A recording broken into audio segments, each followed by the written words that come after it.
Salutations. Welcome to Pod Mortem. I'm Reneé Hunter Vasquez, joined as always by my co-host, my husband, and my brother. Hi, I'm John Paul Vasquez. Hi, I'm Travis Hunter. This week, we're recording live from the Dolphin Hotel discussing the 2007 supernatural horror film, 1408. This film was directed by Mikael Håfström, and the screenplay was written by Matt Greenberg, Scott Alexander, and Larry Karaszewski, based on the short story by Stephen King. The first release of 1408 was in audio form only, read by Stephen King himself in the audiobook Blood and Smoke. It was later released in the short story collection Everything's Eventual in 2002 before finally being adapted into this film. Through the various ways of enjoying the story, 1408 finds a way to tell the classic story of a haunted hotel room in a new and creepy way. So, what did you guys think of 1408 the first time you saw it? This movie came out when I was in jail, so I had to watch it when I got out. Right. But I remember seeing the trailer for it, and I was like, man, that's fucking nuts. Mm-hmm. And then I watched it, and I was like, that's badass. I was like, that's great. Because it wasn't something that I was expecting, you know? And then I was like, oh my God. I was like, this is actually good. I was like, hell yeah. No, I loved this movie too. I remember seeing it in theaters. I feel like Reneé, I think it was you, me, and our parents, if I'm not mistaken. I don't remember. Okay. I graduated that year. It was a real big Like, year I didn't for give a me. shit. I don't remember. I remember loving any movie that kind of has almost an isolated one-person situation. Right. Yeah. I love it. Like, it's the same with like Alfred Hitchcock's Rope, where Right. you have just two people in a room for a whole movie, and you can make a whole movie out of that. Right. That's interesting No, to me. yeah. And it takes a lot. There's so much skill that is necessary. Also, the skill necessary to turn a short story into a feature. Yeah. Yeah. Because this easily could have been an entry in an anthology. Yeah, I think your sister told me, because she was asking me to listen to it, and I told her, what would you say is like an hour long? It's like an hour and a half. Yeah, Yeah. to turn that into a whole movie, that's not bad. No. And not to be bored with being, you know what I mean? Yeah. Like you said, in a single room, and you're not bored at all. No, not for one moment. And it's a very faithful adaptation. It is. I mean, of course, they added stuff because it's a full movie, but no, it's very faithful.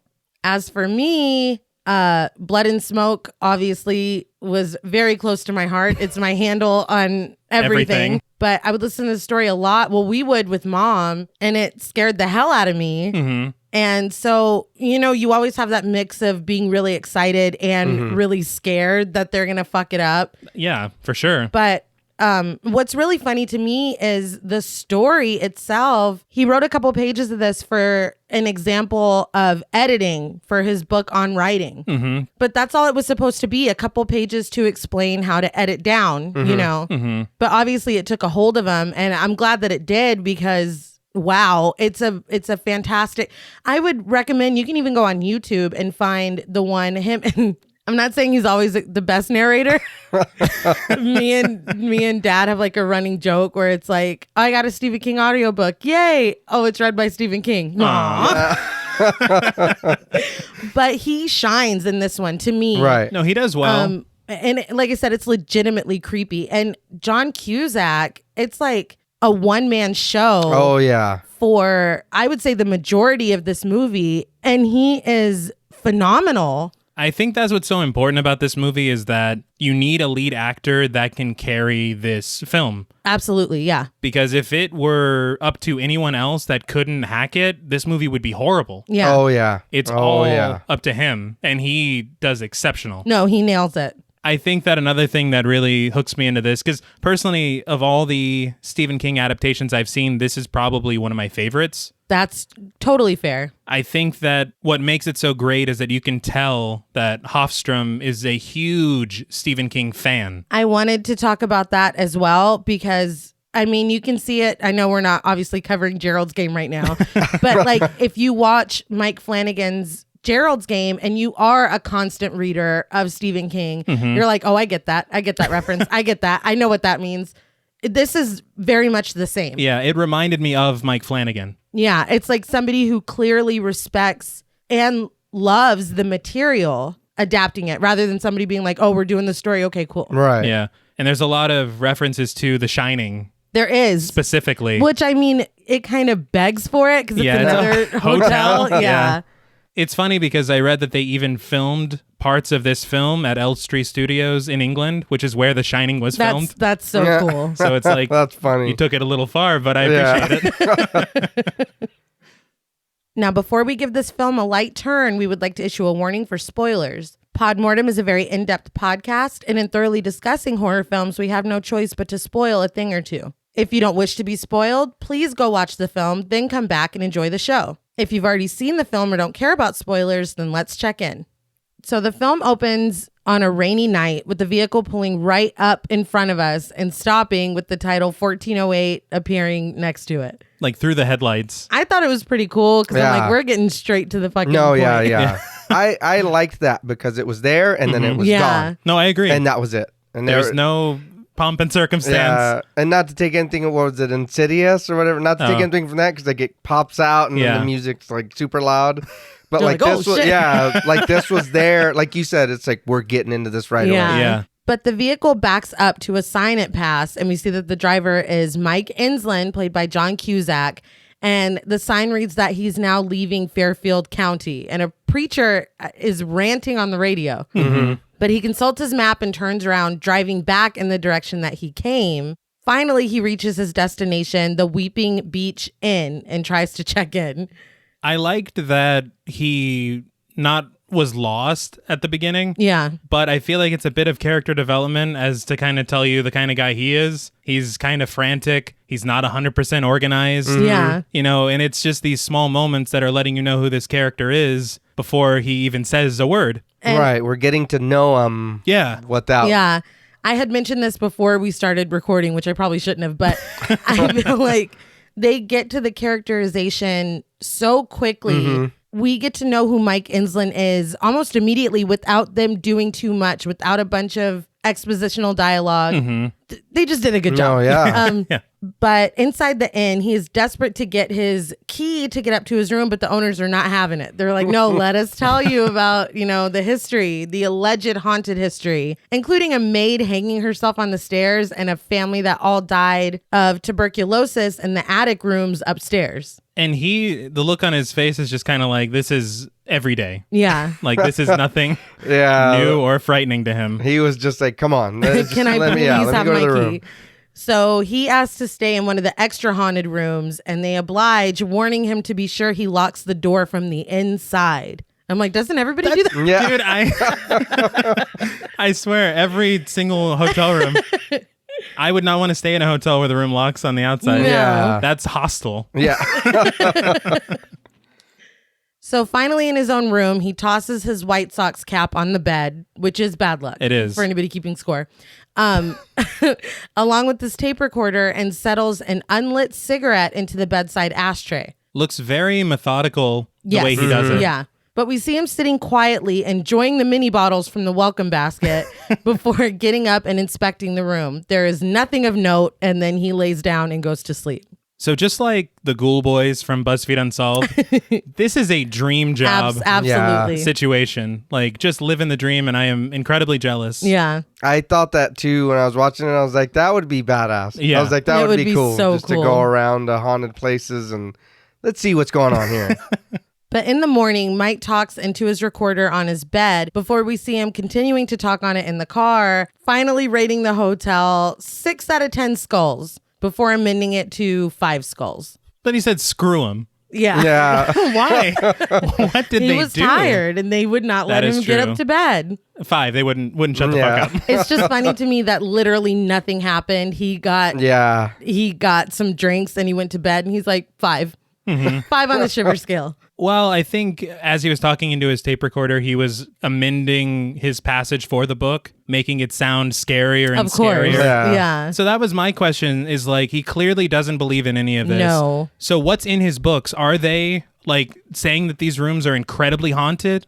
Or are they saying, this is bullshit? I feel like that's a very good question Okay. because I always thought, I think that he's saying that they're haunted. I think that's what he's saying in the books. And I'll get into why I think that later. Because I felt the same way, but then when we get to the next scene, I'm like, okay, well, maybe not. Yeah. Yeah, I was like, he was just there. Nothing happened. I was like, what? Nothing We happened to watched you. you Yeah. go to sleep. Yeah, you put your cap over your And then head just, yeah. went to bed. Later, though, we see him arrive at a bookstore for a book signing, and real quick, his hat says "Paranoia is total awareness," and that is a take on a Charles Manson quote. I was wondering It's if like- it was a reference to Yeah, something. it's like he said perfect paranoia is perfect awareness, or I mean, don't quote me, something like that. But I was Yeah. like, where have I heard that before? Charles Manson said a lot of things. So, That he did. yeah. But he goes in to, I guess, kind of sign in that he's here, and the clerk doesn't even recognize him as the featured author for the night. How embarrassing. Yeah. But the clerk finally gets on the intercom and announces it to all the customers in the store, revealing to us that Insland is the author of books, like we said, where he stays in supposedly haunted locations. And he just kind of rattles off the titles like they're trash. Yeah. Like 10 haunted hotels, 10 Yeah. not care less. Okay. What's funny is that he's like, oh, yeah, I see the picture. Yeah. It's like, never Cool. mind, dude. Yeah. What made me laugh, he's like, that's a good shot. And he's like, thanks, man. But nobody listening even seems to care about the announcement. They're just continue No. shopping for their books. But when we see the actual book signing event, there's only like 5 people there. Yeah. So just to get this out of the way, and I know this is very unorthodox, but are you trying to tell me that the protagonist in a Stephen King story is a writer? I know this is difficult. It's a little crazy, but stay focused. No, I'll try. No promises. And this goes back to what we were talking about earlier. A woman asked him, where's the scariest place he's ever been? And he kind of reluctantly rattles off a few places. But I don't think she would ask him that if he hadn't said that shit had happened to him. That's a very fair point. You Yeah. know? So that's why I kind of think that he's like, oh, it's so, you know, See, it's I scary. wrote that too. I was like, he's lying because Yeah. nothing happened. No. What do you... But there's a moment towards, like, as the signing goes on where he kind of is like, I'm just going to keep it real. Yeah, hold on. Okay. I did have a critique about this scene in particular, though. Okay. As she's asking him about the scariest places he's ever been, which, first of all, funny line. He's like, Yeah. I've "Oh, never- never been asked that before."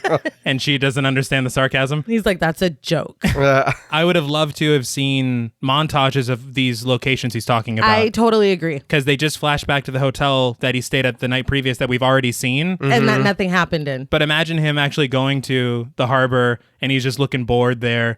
Or he talks. Okay. he- Yeah. No. that's I see. A He- good critique. He said something about a woman drowning her baby in a well in one place. I would have loved to seen a shot from the bottom of the well up of him just like looking in, just like, get me the fuck out of here, Yeah, I would love that. That would have been cool. But when a man asks him if, he's ever experienced poltergeist activity, he mentions that he goes to every site with an EMF meter, a spectrometer, and an infrared camera, but he's never seen anything. He also notes that ghosts are a convenient device for desperate hotels. And he's not wrong. He's not wrong, but it's like, never meet your heroes, because what the fuck are you doing? Doesn't that invalidate all of his books? Yes. though? Yeah. Yes. But quick to end how uncomfortable things have gotten, he starts the actual book signing portion.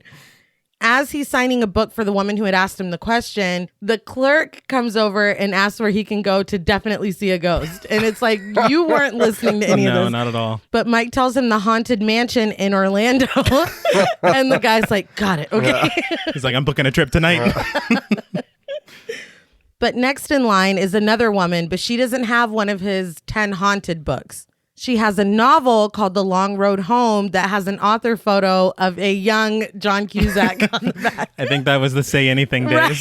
That I wonder if that was like an old headshot or something. I'm because I was sure like, it that was. looks silly as fuck. I was like, he looks super. But I'm glad they did that. Yeah. Because at least it's. You all know my pet peeve of them photoshopping yeah. and it looking like shit. No, yeah. No, that was So, clearly a thank younger you. picture of him. I'm glad they did that too because it would have been weird. It's like he's been in the business so long. Just You find can- an old picture Yeah. of him. Not hard. Yeah. But she starts telling him how much she loves this book and how inspirational and honest it is. And he's like, yeah, what's your name? He's just, I don't know, disillusioned or... I don't know. I mean, obviously this book didn't do well because she Right. said she got it off eBay. It doesn't say it was cheap, but Yeah. it was cheap. Well, she said there weren't many bidders. It's like, maybe don't tell him that. But Yeah. You didn't need to say that. But he signs it, and she asks if he's ever going to write another one like this again, and he says no. She asks if the father-son relationship in the book is true because it feels so authentic. And again, he says no. But he's clearly lying. Yeah. Yeah, you can tell. And this is a actual fan of your work. That's what I'm saying. Because she thanks him, and then she takes her book and leaves. And it's like, you're going through a hard time, obviously, but like she's going to carry that with her forever. The time she met Mike Insland, and he was kind of a dick. He could have said, maybe. Yeah. Yeah. I mean, Or that's a story for another day, or, anything, but no. Yeah. good night.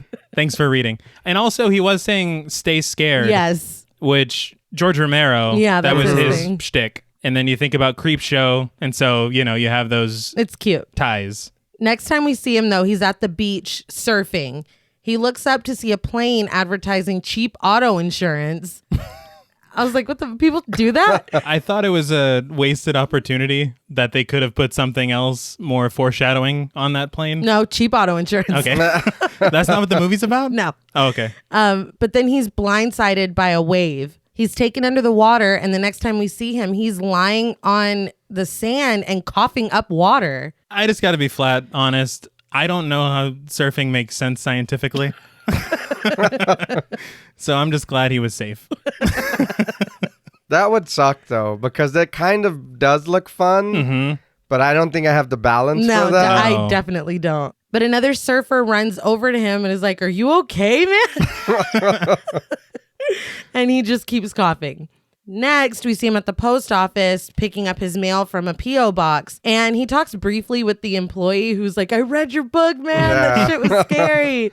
And he's just like, cool, and leaves. You can just tell he's not proud of this work at all. Because normally, if somebody was commenting on your writing from seeing your face, that's crazy. But he's just like, yeah, cool, whatever. Whatever, bye. But later at a diner, he's sorting through his mail, and he got like a birthday card. Yeah, and was something just like he that. like throws it over his shoulder. Damn, dude. Yeah, but more character moments. Right? He notices a postcard from the Dolphin Hotel in New York. On the back, the only thing written besides his address is "Don't enter 1408." But he grabs a pen and scribbles on the postcard that the digits 1408 add up to 13. I'm glad they got that out of the way. Yeah. Instead of it being like a a revelation. Yeah. Later at his apartment, he calls the Dolphin Hotel and immediately inquires about room 1408 before being put on hold. When a man answers the phone, he immediately states that room 1408 is unavailable. And he's like, I didn't even give you a date. So he asks for Saturday, next Tuesday, next month, next summer, all of which are unavailable. Yeah. Then finally, he just hangs up on Mike. He's like, you're not getting it. I was wondering if the Dolphin Hotel was named after the Dauphine. Oh, I didn't even put that together. Because it's another haunted hotel. That one's in New Orleans, but it's one of the most haunted hotels. So I was like, I wonder, because where do you get the Dolphin? The Dolphin Hotel does not exist in real life. And it's the Hotel Dolphin in the story. Why change it? I don't know, because I kept writing Hotel Dolphin, and I was like, that's not what it's fucking called. But the next thing we see is Mike looking through microfiche. Why is that always so cool? I don't know what it is.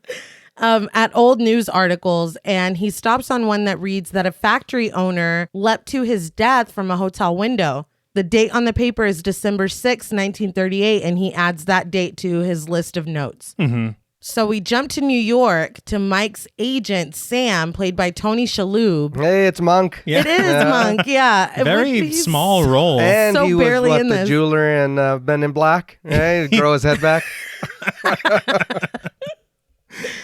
But he receives a call from Mike, and he pulls a lawyer into the room, is like, keep his energy up, because he has a tendency to get morose, which made me laugh.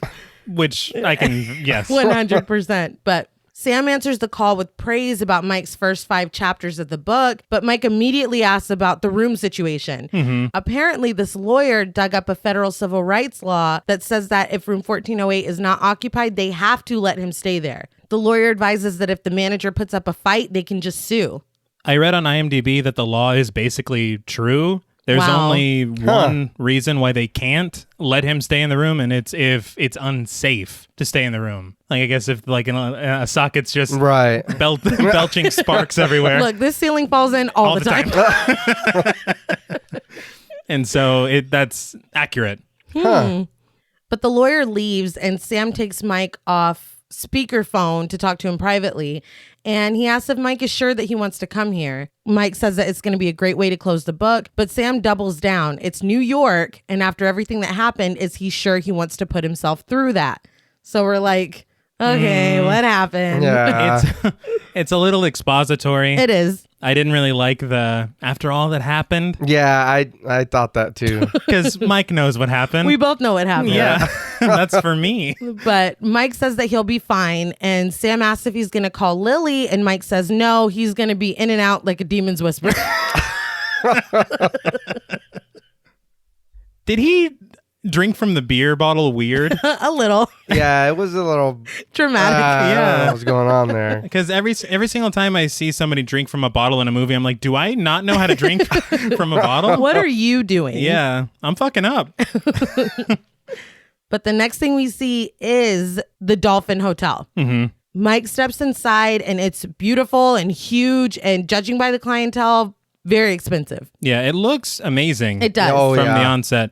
Interestingly, as I was watching this, it reminded me a lot of the Emily Morgan Hotel in San Antonio. And I actually got to stay there. Mm-hmm. And when I was there, I wanted to look and see if they had a room 1408, and they don't. I wonder why. Yeah. They're like, that's too much. Apparently they used to, according to their website, they had one, but there were too many like things. Right. Like stories. And so they combined 1408 and 1409 into a suite. And so there's room 1407 and room 1409. So is the logic here that just by taking the number off, oh, it doesn't the room's exist. not haunted anymore? Yeah, I don't know. It's honestly, it's the same thing we talk about with hotels because the floor. Yeah. The 14th floor is still the 13th floor. It doesn't mean anything. Fuck, are we really here? Yeah. They took our room number away.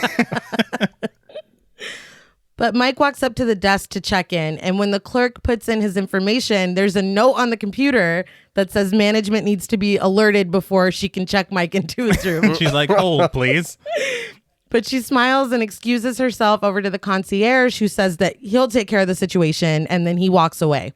Wouldn't it make you uneasy to see like the word of your arrival? I feel like he knew. Oh, From person to person. He literally got hung up on. He did. Yeah. And then had to threaten to sue to even get in. I'm sure he knew this is about to be some shit. He came prepared. He came prepared.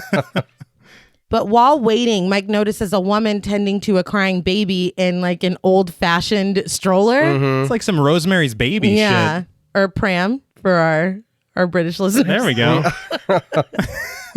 But suddenly a bellhop just pops into frame and asks Mike if he can help him with his bag. Like, oh, shit. Right.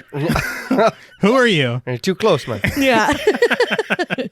Mike is like, no. But manager of the Dolphin Hotel, Gerald Olin, played by the fucking man, Samuel L. Jackson, enters and introduces himself to Mike. Now, I mean, we can talk about the casting for a second. Absolutely. Mm-hmm. In the story, Olin is a chubby white dude. Mm-hmm. Yeah.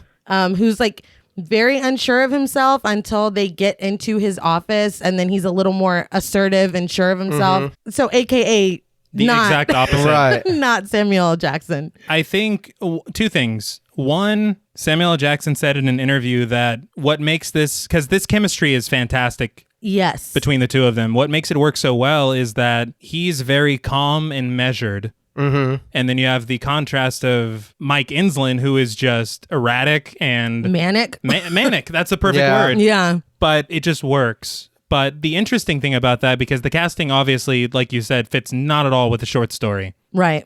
I saw in a featurette that they were originally planning to stick closer to the short story with the casting. But unfortunately, I have to mention some horrible people. The script went to the Weinsteins. When their names pop up at the beginning, I'm like, ooh, that hurts. No. Turn it off. But very close to the Weinsteins is Quentin Tarantino. Yeah. And so when the script somehow landed in Tarantino's lap, he read it, he loved it, and he was like, you know who'd be great for Olin? Samuel L. Jackson. And he's right. And they were like, we never even would have. No, not from the source material. You would never get to Samuel L. Jackson from that. No, but I think he did a fantastic job. No, it's somehow I'm perfect. glad that they went with him. Yeah. Mm-hmm. And for such, honestly, a small role. Yeah. He does amazing. No, for sure. And now I'm just thinking, what if this was directed by Quentin Tarantino? Be rated R instead of PG-13. I'll tell you that. Yeah. Sure. I'm surprised this isn't rated R. But anyway, Olin offers to get Mike reservations or tickets to a show or a game. But Mike's like, no, I just want my key. Olin generously offers to upgrade him to the penthouse suite. And Mike is still not trying to hear it. Olin invites Mike into his office. Real quick before you go on, this scene I liked so much. Oh, This one we're about to talk about? No. When they're talking in the lobby, the way the camera spins around them and it stops, it feels kind of comic book like the little squares. You see how it's progressing in the story. And then when it's spinning, it kind of feels like a standoff, like a Western standoff. Wow. And like, because it keeps turning and rotating around them, but then it'll stop and it'll be their faces talking. And I was like, that's fucking cool. And that's really what this is. Yeah. I mean, if you get down to it, it's a standoff. When you look at this movie, there's actually a lot of really interesting camera work. Yeah. And that's definitely one of them. But once inside Olin's office, Mike asks if room 1408 is a smoking room, and Olin confirms that it is. He offers a cigar to Mike, but Mike turns it down, saying, oh, no, thanks, I don't smoke. Like, what the fuck? And Olin scoffs at the cigarette parked behind Mike's ear, which, how does that look? He's like, wise guy, eh? Yeah. But Mike explains that it's there in case nuclear war breaks out. He quit a long time ago, but he keeps it there out of habit and superstition because he's a writer.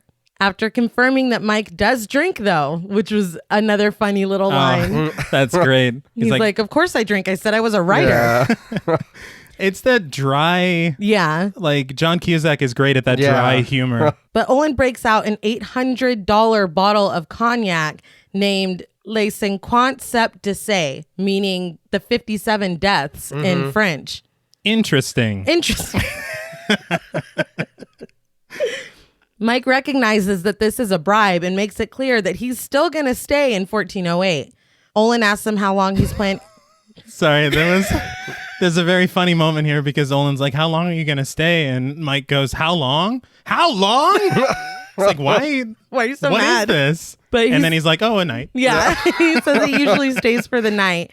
And Olin informs him that no one has lasted in the room longer than an hour. That's concerning. Yeah. But of course, Mike's not buying it. Olin tells him that he's only trying to help him, but Mike tells him that this whole song and dance doesn't matter because at the end of the day, he's going in that room and he's going to write his book and Olin's bookings are going to go up. So he turns on his tape recorder and sets it down to record the conversation, which is a bit much. Yeah. But Olin, undeterred by the recorder, makes it clear that the hotel is always at capacity. Like, we don't need you. No, not at all. He isn't worried about the hotel or Mike for that matter. He selfishly doesn't want Mike to check into 1408 because he doesn't want to clean up the mess. Okay, now you had my curiosity.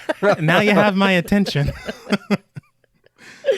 He says he's a manager and not a coroner. And since he's managed the Dolphin Hotel, there have been 4 deaths. And after the last one, he stopped allowing guests to stay in 1408. Mike chimes in that the last one slit his wrists in the room and apparently castrated himself. And Olin details that there have been 7 jumpers, 4 overdoses, 5 hangings, and Mike takes over, speaking over him to report 3 mutilations and 2 strangulations.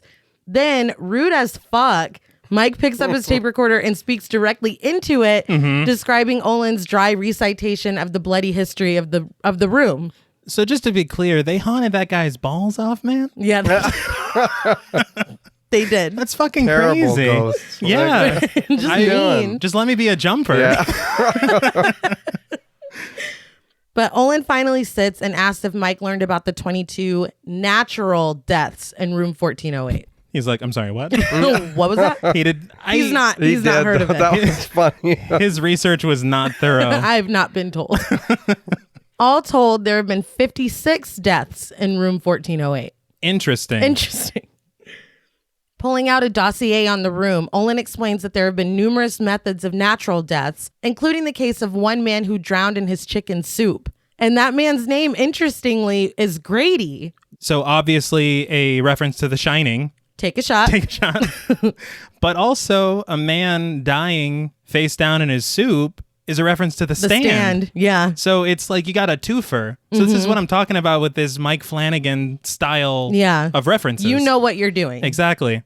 But Olin even offers Mike his dossier and access to his office so he can still write about the room as long as he just doesn't stay in 1408. Was there more stuff in his office, or was he just like, it's real comfortable in here, man? You can get a lot of writing done in here. He's trying to help him. He is. I feel like that's what would make me like, oh, he at least really believes this. I mean, it like you said, like, honestly, I would be interested. I'd be like, so what's going on? But at the same time, it's like, you're really, really trying to get me to not stay there. Even if this isn't real, you think it there's is a real. reason. And I think that's another great thing they brought up on that featurette regarding the casting. If Samuel L. Jackson is saying, don't stay in that room, you're more inclined to be like, okay, there's something really wrong with that room. You don't stay in that room. Yeah. Like, I know he's kind of acting like it's the same old song and dance like he got at the other hotel, but this feels especially peculiar and unique. Well, yeah, because that couple in the other hotel was like, oh, and then she killed herself.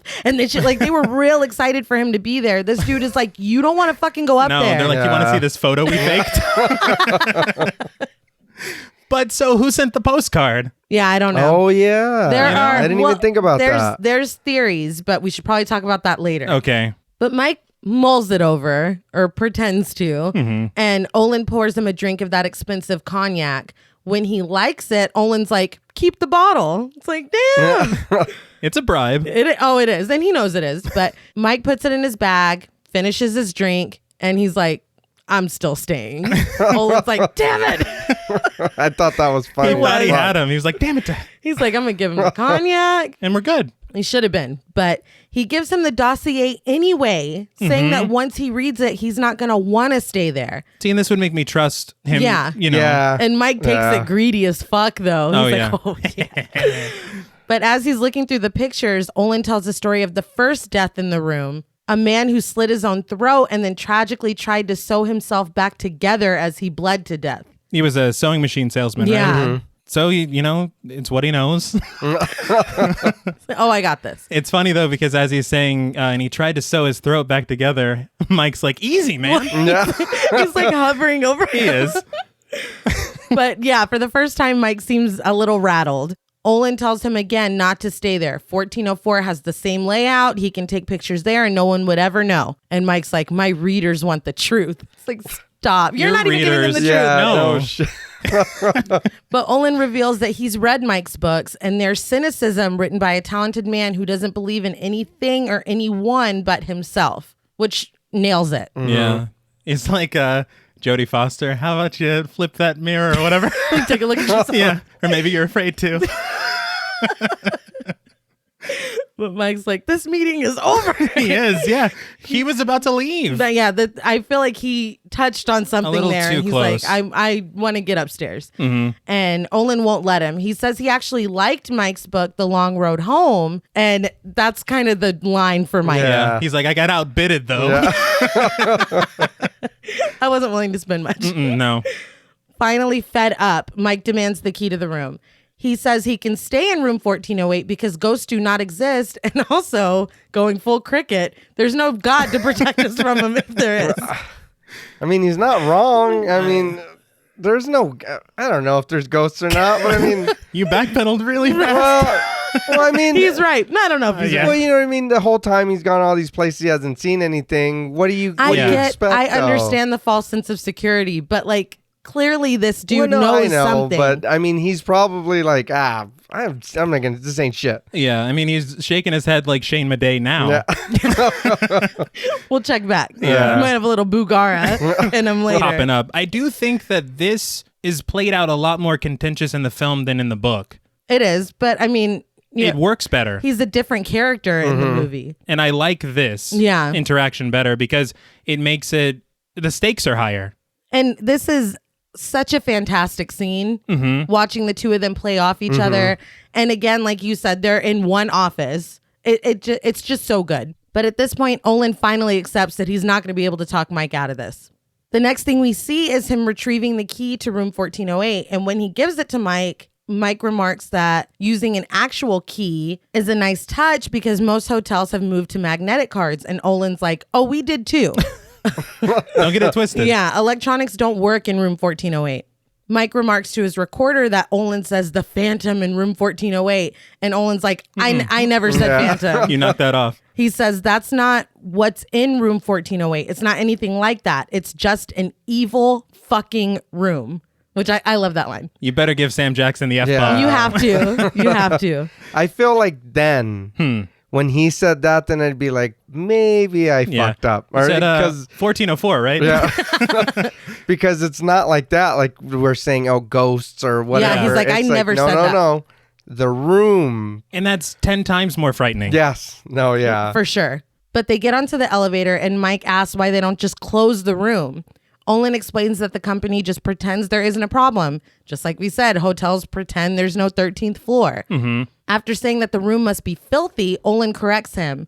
1408 gets turned once a month. 2 maids work together while Olin supervises them, and they treat the room like it's a chamber full of poison gas. They do not stay longer than 10 minutes, and they do not close the door. It's interesting because in the short story, the maids were twins. Yeah. Much like in The Shining. Yeah. Oh, I didn't even... That's crazy. Yeah, but they don't mention it here for some reason. I didn't even put that together. But then Olin tells the story of a maid who was locked in the bathroom for a few minutes. And when they pulled her out, she was, Mike's like, dead. He's like checking his watch at this point. I know, I get it. Dead. Yeah. She was dead. And Olin corrects him. She was blind. She had taken a pair of scissors and gouged her eyes out while laughing hysterically. I'm like, come off it, dude. Isn't that enough? Like, she doesn't have to be laughing too. Well, in the book that happens as well. And then another maid went blind when she was cleaning the room. And when he got her out, her sight returned once she got down the hall. She was blind, but she could see the most awful colors, is what she said. I'm telling you, man, that's tough. It's fucking creepy. So it's like a deep red or... But the elevator stops and Mike gets off, but Olin stays on. This is as close as he gets unless it's time to turn the room. Mike starts to turn away and Olin asks him again, please don't do this. The sincerity. Yeah. That's enough for me. Yeah. But Mike's like, oh, I'll call you about getting some tickets. Olin presses the button and he's like, I'm not, you're going to do this anyway. But then he gives like a knowing look. He does. That is a little eerie to me. It is, but I feel like it's like, remember, I tried to warn you. When you're getting your ass beat. That's how I took it. You think of this face. I fucking told you, dude. But Mike walks down the hallway, hearing noises inside the various rooms as he flips through Olin's dossier. We see various pictures of dead bodies, and Mike is so lost in this book that he has circled the hallway and come back around to the elevator. Yeah. And he walks into a chair and is startled by the sound of the elevator door opening again. So there's something very cool here. And again, it speaks to his love of Stephen King, adaptations, books, everything. The song that's playing when the elevator opens is Mozart. It's Eine kleine Nachtmusik. All right. It means a little night music. All right. But it's the same song that plays in the Father's Day segment of Creepshow. So it's like very interesting that love it. They would do that. Yeah. And for fans, you hear it and you're like, why is that familiar? No, literally. You know, that's really cool. But another reference, when he looks back down at the dossier, we see a typed sentence under what looks like blood spatter. Yeah. My brother was eaten by wolves on the Connecticut Turnpike. There's a rhythm to that sentence that is just really horrifying.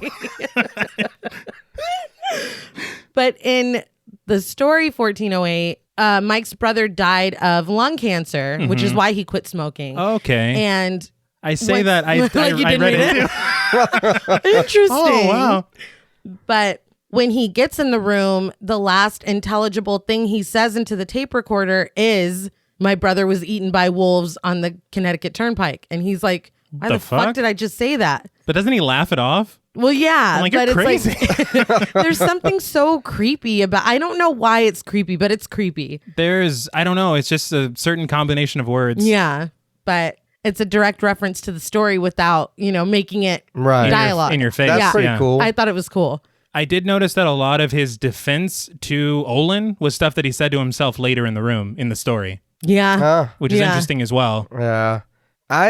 The elevator opening, was that like, this is your last chance? I honestly didn't even think of that. I thought he was just fucking lost, That it was a Shining reference. Because it opens, and then when he walks away from it, it closes. It's like, all right. Yeah, so it's like, That's this was it. Okay. That's actually much more terrifying. It's really good. But he closes the book and continues walking to his room. As he rounds the corner, he sees the woman with the old-fashioned stroller from downstairs wheeling her baby into their room, and they're right next door to him. He's like, great, I'm not sleeping tonight. But Mike finally reaches room 1408. We get this really cool shot of the mechanics from inside the door as he inserts the key and turns it. It makes the entry into the room way more dramatic. It does. Yeah. But it makes sense considering. But he slowly turns the knob and uses the dossier to push the door open and steps inside the darkness of room 1408. You hear there's like a muted cacophony of sounds. It reminded me of The Shining. Yeah. They did the same thing. It swells, and Mike turns on the light and takes a look around, and the sounds are all, whoa, it's all high. And then the music just stops and Mike goes, this is it. Yeah. I feel like it's just a very him way to enter this room. But real quick, in the story again, before Mike even enters the room, he looks at the door and it's crooked. And he's like, oh, what an introduction. Yeah. And then he looks back and it's perfectly normal. There's something about that I love. Yeah. That very easily could have been done. Yeah. Yeah. But I feel like in the book, there's this moment of, because he gets nauseous looking at the door. And I feel like they just didn't want Mike to give any ground at all. Yeah. Which makes sense in the movie. In the short story, they're like, well, half the short story is Olin's office. And the other really half is. Really? is in Is the him room. getting in the room. Huh. So they're like, we got to get him to the room. Come on. But he closes the door and we get another shot of the number plate on it, 1408. Mike sets his equipment down and settles the cigarette into the ashtray before going into the bedroom area of the room. He speaks into his tape recorder that Olin won round 1 because he had him going for a minute, but this room is just a room. Later, we see him scrolling through the adult films on the TV where he's like, nah, and turns it off. He was disappointed in himself for browsing. What are you doing, man? I need this. You haven't even checked the whole room yet. No. First order of business, porn. Then we can go from there. Okay, Ghost next. Yeah. There's a point whenever he's kind of downplaying the whole thing with Olin into his tape recorder, where he's like, no rivers of blood, no. And I'm like, Yeah. Where'd you get that from? Elevator, perhaps? Yeah. But he tosses aside the room's Bible. And then he goes to the bathroom and rips a piece of toilet paper to dab sweat off of his neck. He only ascertains that the room truly is evil after seeing that they charge $8 for beer nuts in the minibar.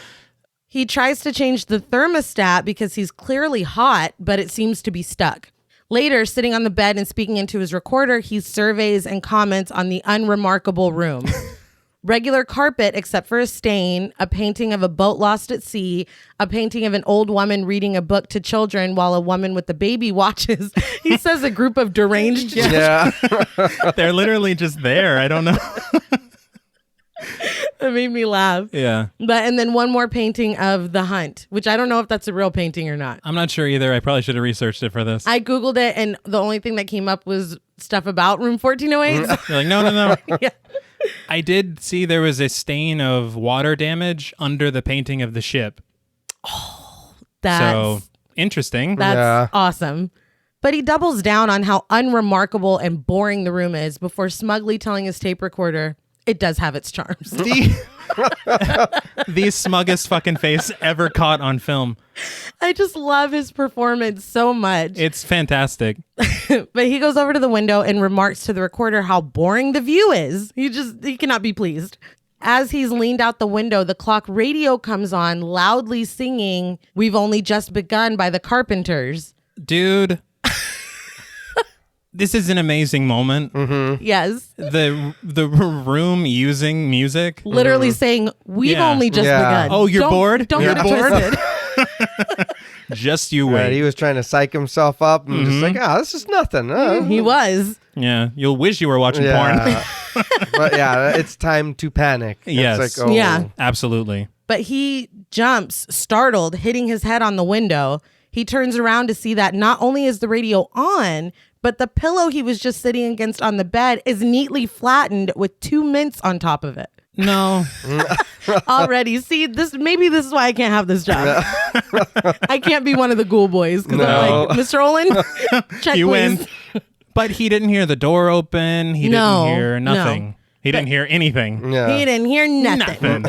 But he looks genuinely rattled and just mutters the congratulations to Olin into his tape recorder, which I feel like was more for him than anything else. Trying to calm those nerves. Yeah. But as he starts to eat one of the mints, he realizes that this must mean someone is in the room. He checks around and finds no one, but when he gets to the bathroom, he realizes that the toilet paper roll he had used earlier is now brand new and neatly folded at the end. Again, that would be it for me. Yeah. No. And he's like, it's a nice touch. It's like, nice touch. It's fucking frightening. But he mutters that he finally has something to write about. A ghost that does turn down service. Ever the cynic. Stays smug. Yeah. He retraces his steps and concludes that whoever is behind this had time to run and hide in the living room area. The living room itself, as well as the armoire in it, are, of course, empty. He calls up to the vent in the ceiling, still convinced that someone else is behind this, and he yells that they're going to have to do better than that. Now, visibly sweating, he removes his jacket and tries the thermostat again. When he can't get the AC to come on, he calls the front desk. When they say, it's hot down here, Papa. I was like, what? I was really confused. When he identifies himself, the woman immediately is like, "Oh, are you ready to check out?" Yeah. I was like, you haven't enough yet? Right? Those mints, right? But spooky. Oh, yeah. But he tells her that he's not. He just needs someone to come and fix the thermostat because the room is on fire. Interesting. He seems surprised when she says she'll send someone up. He's like, "Oh, you will?" I don't know why he was surprised. I think maybe he thought that they did it on purpose to sweat him out. I don't know. That's a very weak way to... He really feels like everyone's against him. That is true.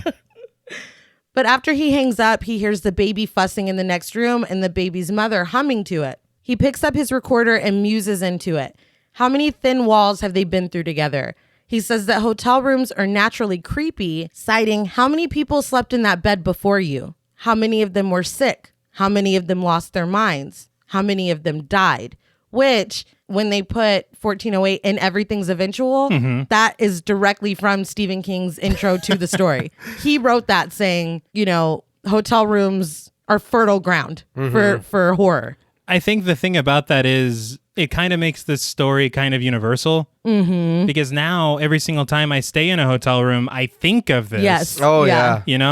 And there is something innately creepy about a room that anybody and everybody could stay in. You literally don't know what happened in here. No. But he tells the recorder that they're there to get the story and they don't rattle.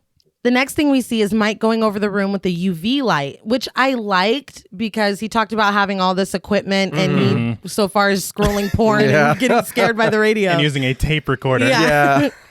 It's great to me because they just as easily could have gotten through this information with him just looking at the photographs. Yeah. Yes. So they're like, this is an interesting way to get this point across that's visually entertaining. And it is. Every time he illuminates a stain, we see the image of the dead body that left it in like this snapshot moment. So cool. He puts away his equipment and turns on the light. But when he looks back into the living room, the painting of the boat is now severely crooked. Maybe that's their door. Maybe. But he fixes it and sits down, now covered in sweat. I mean, this motherfucker is sweaty. He tells the tape recorder that it's not that what he's seeing isn't real. It just ain't as real as it seems, which I thought was a really cool line. That is. And he heard the sound of the ocean waves and everything. Yeah. So it's already getting to him. Yeah. But like you said, he's looking up at the painting, listening to the sounds of wind and the waves, and then a knock at the door startles him. When Mike goes to open the door, it almost doesn't open. Yes. But then it does. Like you were talking about Last Chance. Yeah. I feel like this was another moment. All right. I'm about to fuck you up. Yeah. But it's just the maintenance man when he finally does get the door open, played by Isaiah Whitlock Jr., a.k.a. Senator Clay fucking Davis from The Wire. I was so surprised to see. It's such a small part. I felt the same thing about Tony Shalhoub. What are you doing here? Just these TV greats. No big deal. It's so odd. But Mike tries to lead him over to the thermostat, but he will not cross the threshold into the room, and he makes his intentions very clear. He's like, come in? To that room? Shit. But yeah, he even asked, do you know what happened in here? He's dude, I'm sorry. He's keeping it real, and I respect that because he's probably heard more stories than Olin told. Oh, yeah. Oh, probably, yeah. You know, so... And I like how real he is because, like, as someone who's worked in customer service for my whole life, he's like, this building's so goddamn old. He's just so straight up about it. I just love it. He's what we wish we could be. 100%. But from the safety of the hallway, he walks Mike through how to get the AC to kick on. Absolutely thrilled when it works. Mike turns around to tip him, but he's fucking gone. He fucking bounced. Yeah. Mike goes out into the hall just in time to see the maintenance man turning the corner. I love that shot so much. He fucking booked it, dude. In any other movie, that guy would have been a ghost or something. Yeah, that's true. So I was glad that you see him rounding the corner. Like, no, he exists and he wants no part in this. Alone again, Mike pours himself a drink of the cognac and sits down on the bed. Just as he tries to take a drink, the radio pops back on again, singing, "We've only just begun," again. Wouldn't it bother you that it's the same song? Oh, yeah. So this isn't the radio. It's not even a new song. They're like, and welcome back to the We've Only Just Begun hour. It's like, no. But Mike jumps and spills his drink. And this is when it starts. He shuts the radio off, but the numbers on the clock start going crazy. As Mike watches, they rearrange themselves to form 60, and then they start counting down. He gets out his recorder and recalls Olin's words, "No one lasts for more than an hour." So not only is this like one of the most subtly terrifying things I've ever seen in my life. Oh, yeah. It's also something that I don't think was in the short story. The countdown? Yeah. No, not at all. So something that they came up with actually is improving upon the material they had, which is kind of rare. Yeah, it is. But he's still like, this is very effective. But like, motherfucker. I gotta be honest, there has not been one thing yet that could not have been faked. Someone fucking with him. Yeah, so I understand. Suddenly, there's a high-pitched ringing that drowns out everything but the sound of his heartbeat. He leans back out the window to look down onto the street, but he turns back into the hotel room just in time for the window to slam down on one of his hands. So that's a little lowbrow compared to the clock. Take that. But the sound of the heartbeat, The Shining. Yeah, for sure. Again. So he angrily runs into the bathroom to wash the blood off, and we see that it got him bad. Like, he is injured. I love seeing him hit the shower curtain. Yeah. And then the blood sprays across it. Because, first of all, that's exactly what I would do. Yeah, he's like, motherfucker. Yeah, that's fucking smart. But it's also smart because it's giving you more insight into his character. Yeah. He's a hothead a little bit. He is. And I really can't praise John Cusack enough for this because I feel like he's so true to the character for the entire movie. No matter what he's going through, he just seems like a real person. Like, I don't know. He's just so good in this. Oh, yeah. I thought that was funny. He was flopping around everywhere. But that's what like, you would do. Exactly. If you were mad, you'd be pissed off and throwing shit and cussing. Yeah. But as he's trying to wash his hand off, the sink, again, lowbrow, suddenly turns on full blast with steaming hot water. Yeah. It's like, how about a little fire, Scarecrow? And just fucking... It's like, I thought the clock was good, but it's just mean. Now you're just being rude. But he has to break the faucet to get it to turn off. He goes back into the bedroom to wrap his hand, and the radio comes on again. We've only just begun. It's like, my hand's already fucked up. This is the start? This is where we're beginning? He unplugs the clock, but the countdown is still there. 56 minutes now. The phone rings and he answers it, and the front desk tells him that there's going to be a delay with his sandwich.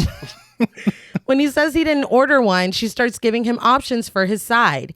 He finally tells her that he's hurt and he needs to check out. Now, who would sub fries for cottage cheese? Nobody. I think that's when we should have known that this is an evil room. But she's like, make sure you have your dry cleaning out by 10. It's like, this is I just said I'm hurt.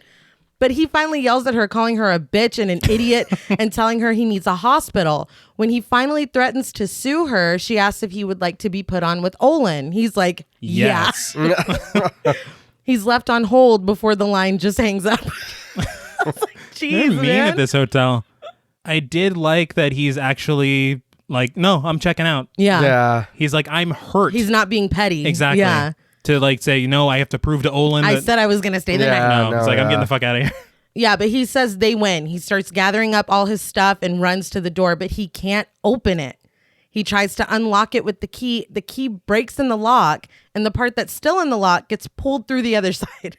It's like, no. Things are getting bad really fast. We've only just begun. Yeah, it's not just a song, my friend. No. When he finally gets it unlocked, the doorknob just breaks off. It's like, dude, you're not fucking going anywhere. He bangs on it and kicks it, getting more blood on the door. He looks through the peephole. And was that his own eye? I couldn't. I know it was. Is that an eye looking at him? I think so, which is honestly the most frightening thing that I can think of. God. Yeah. Looking out of a peephole and seeing another eyeball. Absolutely not. No, thank you. But with no other recourse, he goes back to the window and starts screaming for help. After what happened with my hand, windows are out. Yeah. I'll yeah. find another way out. No. He notices a man sitting in his office in the building across the street. We're all nodding and shaking our... This is... Wow. It's one of the best sequences. Yeah. But he gets his attention and screams for him to call the police. The man gets up and comes to the window, but then he just starts mirroring Mike's actions. Finally, genius, Mike grabs a lamp and shines it in his own face, causing the man across the street to do the same. It is Mike. But like, it's not his reflection. It's Mike in business clothes with his hair slicked back. Like, but it's him. What do you do with that? Everything else could be explained away. This is when Shaniac turns into Bugara. Because how the fuck do you explain that? No, that's fucking terrifying. I'd like to get down now. They planted my twin across the way. This is a haunted evil room. Yeah, something horrible is happening. Behind Office Mike, a crazy looking person with a hammer appears. What the fuck was that? Because they love this character. I don't know. Yeah, I have no idea. I literally have. And is this a former person that stayed in the room? I don't know. And even in the book, there's no mention. No. I don't know what this is. No explanation. But Mike looks behind him in 1408, and now that person is in his room swinging at him with the hammer. He falls into the corner, but when he opens his eyes, no one's there. So what? He looks out the window and nobody's in that office either. I like this scare a lot. Yeah. But I'd like some more information. About this hammer person? Yeah. Who is this? Same. Did this person murder someone with a hammer in this room? Was this person murdered with a hammer in this room? I'd like if it was in the files, Yeah. I don't know. Me neither. I wish I could give you more. But Mike throws his lamp out the window only to see it wink out before it hits the ground below. He doesn't give that the reaction it deserves. He's probably like, yeah, that makes sense. Yeah, it was dumb of me to think that would work. Inside the room, he hears a little girl's voice saying, "I see you, Daddy." As the voice continues to talk to him, he sinks down into the corner of the living room and gets out his recorder. But he tells himself, "Get a hold of yourself," and gets back on his feet. He chalks it up to a fatigued mind and the power of suggestion. Come on, dude. Did you see what I just saw? He's trying, man. But he looks around for a logical explanation and notices something in the vent on the ceiling. Assuming it's a spy cam, he gets pissed off. He suddenly remembers that Olin is the one that gave him the cognac. He must have drugged him either with the alcohol or with the chocolate he ate. This is all just a hallucination and he needs to write it out. So there's still some Shaniac in there. And I think his frantic, manic energy sells Yes. All of these moments yes. so well, because it's his ability to switch in and out of these emotions. Oh, yeah. Yeah. Like, nobody else could have... I can't think of anybody that I would have cast Instead. Having seen him do this, there's nobody else that could have done it, I think. Didn't you say that you read this almost went to... Keanu Reeves, yeah. Oh. Which he seems to be the purest cinnamon roll of a human. Absolutely. He's not the strongest actor. I'm just going to put... Wow. John Paul looks like he wants to knock me out, but... You're going to have to go. We got to have a talk. We love Keanu Reeves in this house. Yes. But he knows where the bastard sleeps. It's not... He's not the strongest actor. I will agree. Keanu's the best. I'll never say that. Just then, the TV in his room turns on. It is showing a home movie with Mike, a woman, and a little girl. The woman is Lily, played by Mary McCormick, and the little girl is Katie, played by Jasmine Jessica Anthony. The tape is very happy and silly, and Mike begins to cry. As Katie puts her face up to the camera, Mike touches the TV screen. Katie looks concerned. Did you notice that? Yeah, it's like she's looking at him. Yeah, she's looking through into the camera TV. like, what's going on? And then it just cuts off. Their game was pretty cringe. But yeah. You do stupid shit with kids, dude. You just have to. I wouldn't know. But I think that it's an interesting wrinkle to add to this movie. Yeah. Because none of that stuff's in the short story. No, not at all. Period. Not at all. Mike immediately goes for the cognac, but then he puts it back down. He hears crackling and turns around to see a black and white kind of staticky man walking to the open window. This is cool as shit. Yeah. I love the way they showed these like flashbacks or spirits or whatever the fuck they want to be. Again, it's another interesting choice. Yeah. Much like with the black light, they could have just been ghosts. Yeah. Right. Walking towards the door. I did think that it's funny to me because that shit's just commonplace to him now. There was no, oh shit. He was just like, yeah, I guess that's what's happening. Cool. But the man walks over to the open window, looks over at Mike, and then just jumps out of it. He hears crying in the living room and looks over to see a staticky woman. She has color, though. A little bit. Yeah. I guess that happened after the... Right. This was later. This was in the 60s. But she's sobbing as she walks toward the window in the living room. She jumps as well, and we hear her screaming as she goes down. Was the first guy the factory owner you read the story on? I think so, yeah. I love it. Which is great. Yeah. But Mike hears the baby crying in the next room again and taps on the wall, asking the mother to help him. The baby's crying just gets louder until it's this repetitive screech. Did that remind you of the nightmare sequence in Max Payne? Oh, man. You're totally right.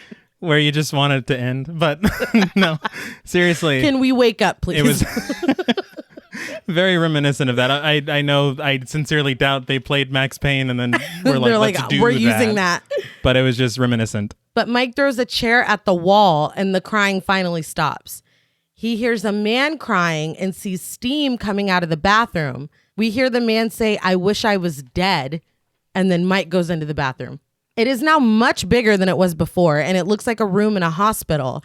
There's a bathtub in the middle of the room and an old man in a wheelchair behind it. So this room ain't joking. They're changing the design of the room. I'm about to end this man's whole career. Adding wings and shit. You know, the crazy thing is this room never existed as far as the production goes. It was all like angles and stuff. There were moments when it was on a gimbal and it's just the corner of a room. But That's crazy. The way that it's edited and shot, it seems cohesive. It's seamless. It's just incredible work. But the old man turns and asks Mike how he got here. We learn that the old man is Mike's dad, which... I mean, obviously, that's what The Long Road Home was about, right? Mm-hmm. Him and his dad's relationship. And obviously, we're talking about the theatrical cut here. Yes. Because I think you get a little bit more of them in the director's cut, but we'll talk about that later. But his dad waves him over and tells him, "As you are, I was. As I am, you will be." So they keep upping the ante on the scariest fucking thing I've ever heard in my life.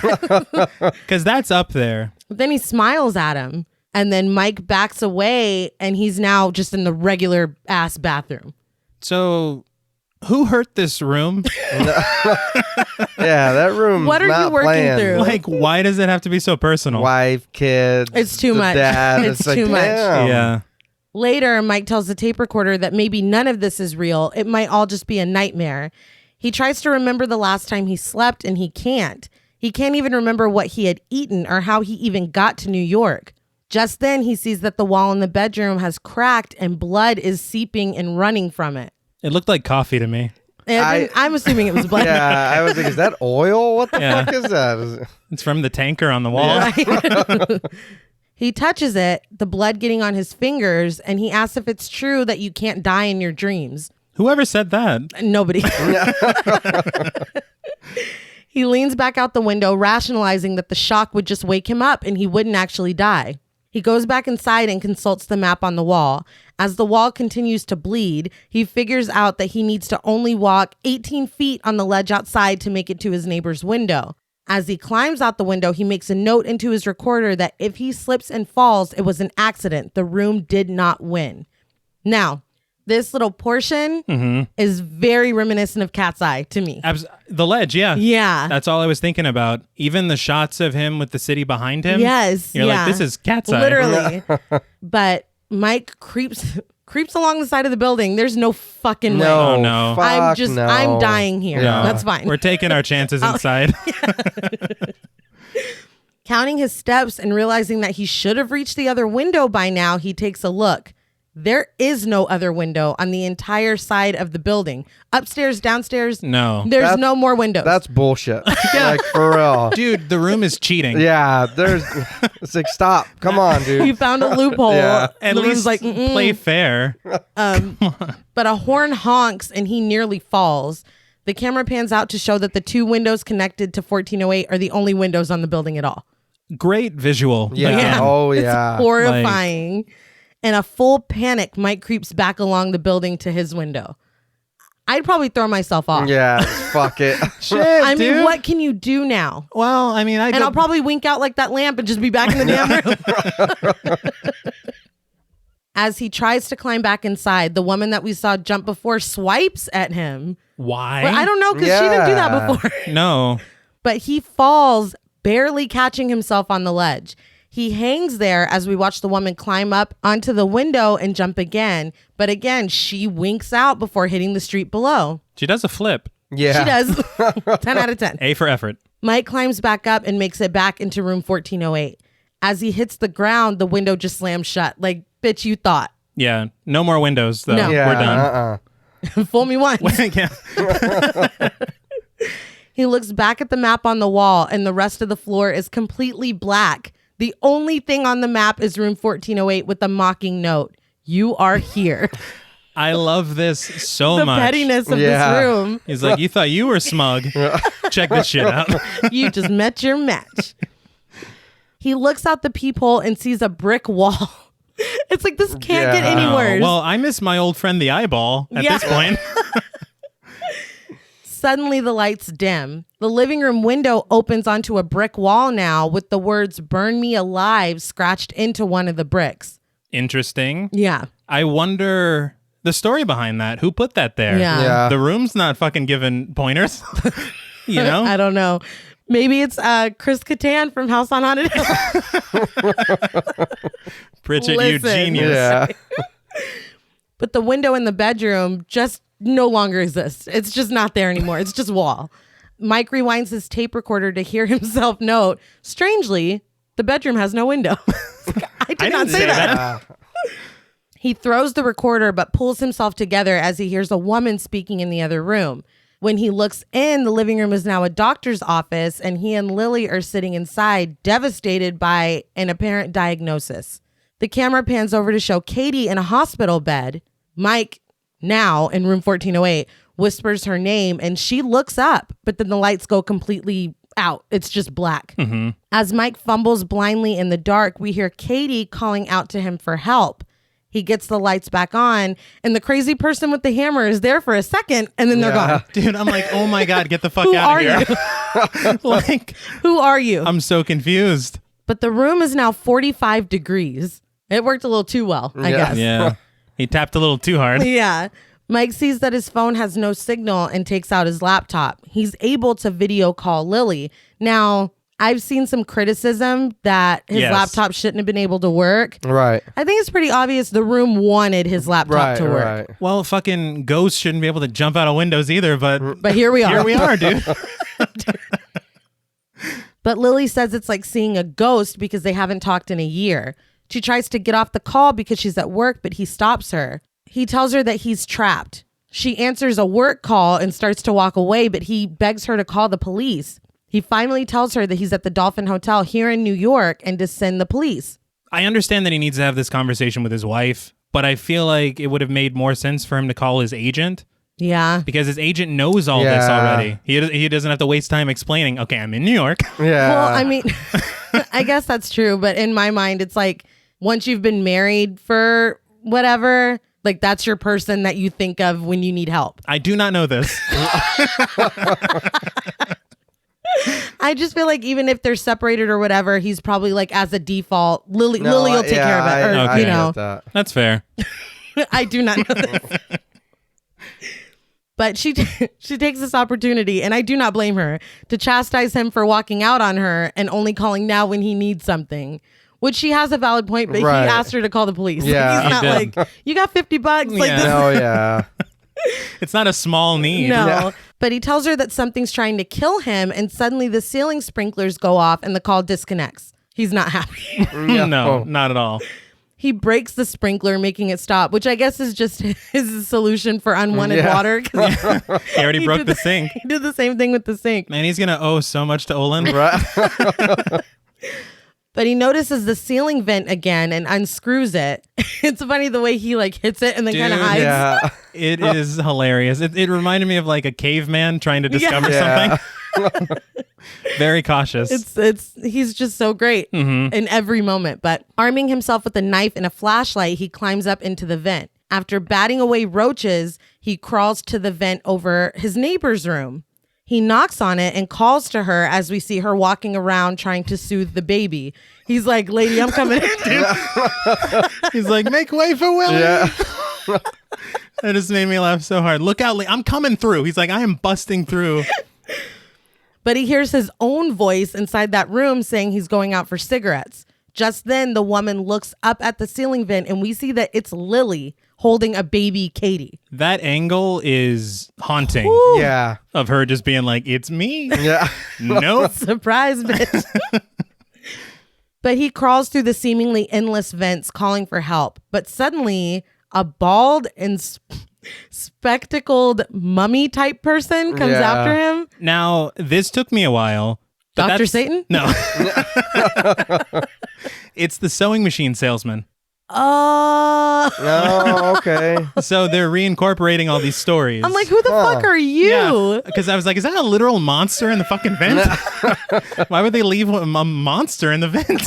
I get you're trying to get out, but if the window didn't work, why would you jump up there? He tried it, man. I know, he tried it. You already saw the map. Right. You are here. Fuck that. Yeah. You're in a tight space. Yeah, you know, you don't want to. Yeah, that's even worse. And there were roaches. Yeah. No, I'd see that and be like, roaches. I'll Never take mind. the room. Yeah, no. Yeah. I'll just die down here. Thanks. But he's coming after him, dragging his legs behind him, which looks effectively creepy. Yeah. Oh, yeah. He grabs Mike's leg and Mike kicks him in the face, knocking his jaw off. He's not having it. Not at all. He finally falls through the ceiling again back into room 1408. In one of the best parts of the whole film, Mike goes over to the mini fridge to get alcohol, but when he opens it, he sees Olin sitting inside his office. Olin asks him what he was doing seeking out this room. He destroys people's hopes and spirits because while disproving ghosts, he disproves their belief in the afterlife, which kind of throws a kink in our, he writes that rooms are haunted because... Yeah. I don't know. Why would anyone be into his books? I don't know. Yeah. If he's just, this is bullshit, that's also bullshit. Yeah, why would that woman be like, what's the scariest place you stayed? He's like, fucking nowhere. Yeah. I don't know. But Mike starts yelling at Olin, asking what he wants from him, attacking the fridge. We pan out and see that he is really just yelling at and attacking snacks. Yeah. The tough guy, huh? I thought it was cruel for them to show him doing that. Yeah. Like, just for the record. We knew what he was doing. Exactly, yeah. But he slams the door and yells at it, I want my drink. It's so good. Really so good. Is. With that done, he goes back to drinking the cognac. He's like, if I'm drugged, I'm drugged. Yeah. Fuck it. He takes his drink and sits on the floor to look through the Bible. And I find this so creepy. Mm-hmm. When he opens the Bible, all the pages are blank. Yeah. Yeah. There is something so disturbing about that. Well, he said there was no God, and then the Bible's blank. I'd start testing other powers they might have. The door is unlocked. See what happens. Shit. But the room's like, bet. Yeah. Okay. Oh, I thought you said. He starts tearing the pages out, and then another memory starts playing out in front of him. Sitting in a bed, Katie asks if there are other people where she's going. Mike dismisses this. She's not going anywhere. But when Katie's like, everyone dies, Daddy, which, ugh. That's a lot. Lily reiterates that everybody dies, but they die when they're old. And they go to a beautiful place, and all her friends are going to be there.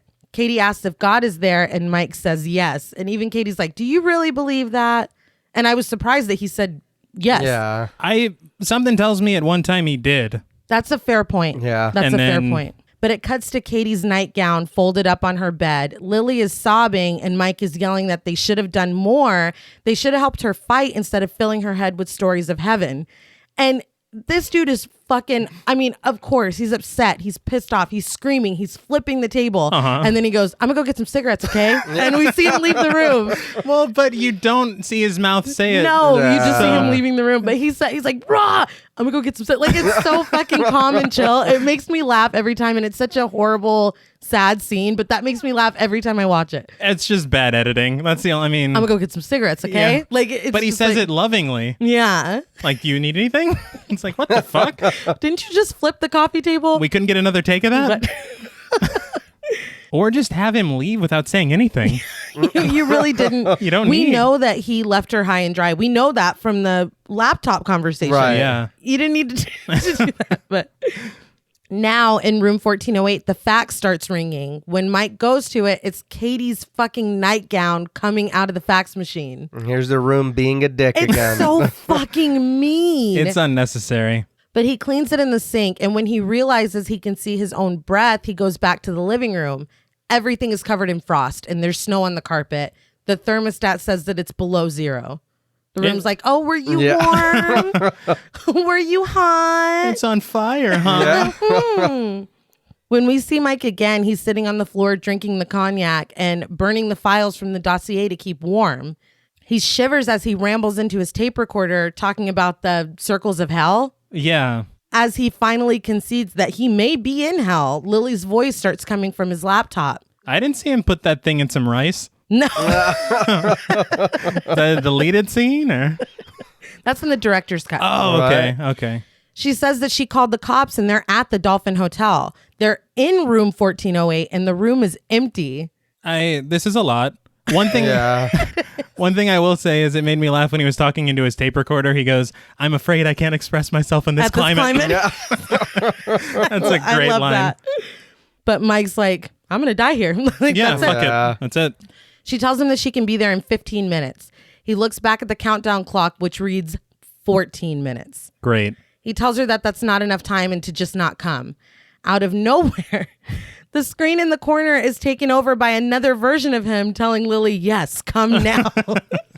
What's funny is when he's talking to her attitude changes immediately. Yeah. Well, yeah, because he's saying what she wants to hear. Yeah. He's like, I know we haven't talked much, but we can work that. It's like, but he tells her he needs her. Come straight to room 1408. Don't even talk to anybody. Just come upstairs. And meanwhile, the actual Mike is screaming at himself to shut up. Yeah. But Lily agrees to come and hangs up. Imposter Mike smiles at Mike. That's just insult to injury, man. Holy shit. But the room begins to shake and break apart out of nowhere. It begins raining inside the room, and the paintings are all horrifying versions of the original. I love this so much. And the one with the woman reading to the children previously, the children are all staring at the woman with the baby, terrified as she tries to breastfeed the infant who appears to be dead. Mm-hmm. That's the scariest one to me. Yeah, I would agree. The ship painting shows the boat being thrown around in a storm, and the crazy person with the hammer is standing in the boat. Yeah. It's like, I didn't know you the first mate. What the fuck? Is that your backstory? The animals have all gone crazy in the hunt. It's a mess. Yeah. In the story, at this point, there's a painting of a woman like on a staircase. Mm-hmm. When it starts going crazy, she runs up the stairs, which... Like Nosferatu. Thinking about that... I don't know why scary. That's because they said like an old time vampire or something. And I'm like, well, I'm not sleeping tonight. But Mike drinks the cognac again. I was like, why did he pour it on his head? I don't know. What the fuck happened? I was so confused by that. I thought that was very odd, but he does. As the ship painting begins to move and the men from the painting are just screaming. Yeah. Mike goes to hit the painting with a piece of wood. Yeah. He always hated that painting. Well, he was talking shit earlier. I mean, he was. But just before he hits it, water explodes from it, which looks fucking cool. Yeah. The room quickly floods, and he is now stranded in the middle of it. He sinks down deeper and deeper into the water. He sees light above him and swims back up, and we see a surfboard fall into the water. And when the camera comes back up, we're at the beach in California. We see Mike back on the beach coughing up water. A plane overhead advertising cheap auto insurance goes by, but the phone number on it is 1 low fee 1408. So we finally get a little bit of a payoff. Yeah. The same surfer runs over and is like, "Are you okay, man?" You know, honestly, I would think whenever I was going down into that whirlpool in the room, I would think I was drowning in a bowl of soup. Oh, fuck. Yeah. So it'd be really nice to be like, hey, I know that guy. The next time we see Mike, he's waking up in a hospital. Lily is there. He sits up and immediately asks if he's out.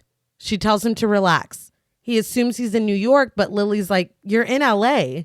He was hit on the head with his board and the hospital notified her as next of kin. He keeps repeating that he's out and finally explains that he was trapped in a hotel room in New York City.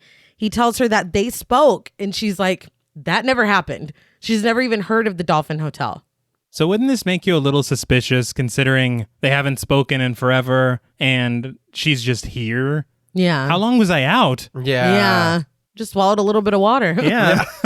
What the fuck? Doctor says you're supposed to do that a lot. Right? A lot of water. Yeah. But they go back to the beach together to get his ticketed car. So it's been a while. Yeah. And he's dressed like a roadie from the Dave Matthews Band. Yeah, that hat looks a little small. I don't know what's going on. That's his style. That's his aesthetic. But before they leave, they stop to look at the water, and Lily finally asks him why he left. He tells her that every time he looked at her, he saw Katie's face. Just really fucking sad. Mm-hmm. Also, I do want to mention that Kate Walsh was supposed to be Lily, but I guess scheduling shit or whatever. And so Mary McCormick had to fill in and was very pregnant during this. And so you can tell they only film her from like the shoulders up a lot. Like that's it. And it like once you know, you're like, oh, of course. Every shot, you're like, okay, that makes sense. She's got a grocery bag in front of her. And now I love Kate Walsh though in Fargo. Oh my God, she's so funny in that. I think she would have been great in this. Yeah, I agree. But the next time we see them, they're at a restaurant. Lily tells him that the room was his own subconscious mind and that it's good for him, but he tells her he can't shake it. He might need to be checked into a psych ward. Yeah, some shit happened. That was in a lot of... You don't understand. After establishing that they both can't believe they're actually sitting here together, Mike notices the woman that jumped out of the window in the hotel room walking by. But when he looks again, it's just a similarly dressed server. Now, this is Misery. Like, this is 100% a literal moment that happens in Misery. That is so true. I would have said something to that waitress, though. I'm like, excuse me, miss. I would have faked like I needed a refill just to check, just to be sure. But he finally tells her that Katie was there in the room. Lily's like, yeah, I see her every night when I close my eyes. And Mike's like, listen, bitch. Nah. Dude. He's like, yeah, no, mine was better. I feel like he was very belittling to what she had to say. But like, that's great. But but Lily tells him that maybe he should write about Katie because he finally seems ready to deal with what happened. He asks her if she can stay. And after a long pause, she apologizes. Why'd you even come here? Yeah. Maybe, I don't know. She was worried? I don't know. The hospital called her. Go back. Yeah. That was mean. Back on the microfiche in the library, Mike again finds the article of the man who leapt to his death from 1408's window, but now the headline reads, "Factory owner leaps from bridge." Bullshit. Yeah. I'd be like, I fucking swear to God. Like, nope. Mm-mm. Yeah, mm-mm. I know what I read. Yeah. He looks at his pad of notes that he had with him that day, and the book is completely empty. Back at his apartment, Mike is writing on his laptop describing how 1408 was a horrible dream, but it renewed him. He made lemonade out of lemons. That's all we can hope to do. Next time we see Mike, he's at the post office with a toothpick sticking out of his mouth, telling the clerk that he needs to overnight, I'm assuming, his manuscript. To the agent. Yeah. But when the clerk turns around, we see that he's the bellhop that asked to take Mike's bag at the Dolphin. Yeah. Not good. No. There are men painting the post office, and they turn toward him. One of them immediately I recognized as the concierge from the Dolphin. Yes. The bellhop grabs a bat and smashes the glass between him and Mike. This is the most unprofessional. I thought you liked my books. But did you see that the clock behind him said 4:56? Holy shit. Yeah. No, I did not. The working men start breaking the walls of the post office, revealing the brick from room 1408 with "Burn Me Alive" still scratched into it. Did he need to take the clock off the wall and throw it on the floor? No, he's like, fuck this clock. Remember that kids in the hall where they were like, get it? And they started punching the clock? They pull up the tile to reveal the hotel carpet underneath. More and more, they destroy the post office, and it turns back into room 1408. The camera is whirling around Mike as the men continue to tear up the building. Finally, the whirling stops, and he is back in the dirty and seemingly charred room of 1408. No hyperbole. This is one of the greatest fake outs in the history of... I completely agree. I've seen people say that it went on too long, and I felt like it needed, because you had to believe are like, it. oh, he's out. Like, you are he like, had that dinner. was... No, yeah. He wrote a fucking manuscript. Yeah. He's been out. He's been in different outfits and different hats. Yeah. So, I mean, it's effective. It's literally crazy. Watching it this time, though, obviously, you're only fooled the first time. Mm-hmm. Watching it this time, they tell you. Oh, yeah. At the hospital, when Lily goes to visit him, somebody pages Dr. Edwards to oncology. When he flashed back to Katie being in the hospital, that's what you hear. Dr. Edwards to oncology. Oh. So if you're paying attention, he's in his own head. It's so fucking good. It's so good. The room is so goddamn petty. It's just mean. But Mike takes a moment to realize that he is indeed back. He takes the toothpick out of his mouth that he had in the post office Yes. and looks at it in wonder. Finally, it sinks in and he begins to scream, "I was out." Which I use in everyday conversation a lot. Tears in his eyes, he turns around to see a door standing freely in the middle of the room, which I took to be a Dark Tower reference. He knocks and then finally whispers, "Open it."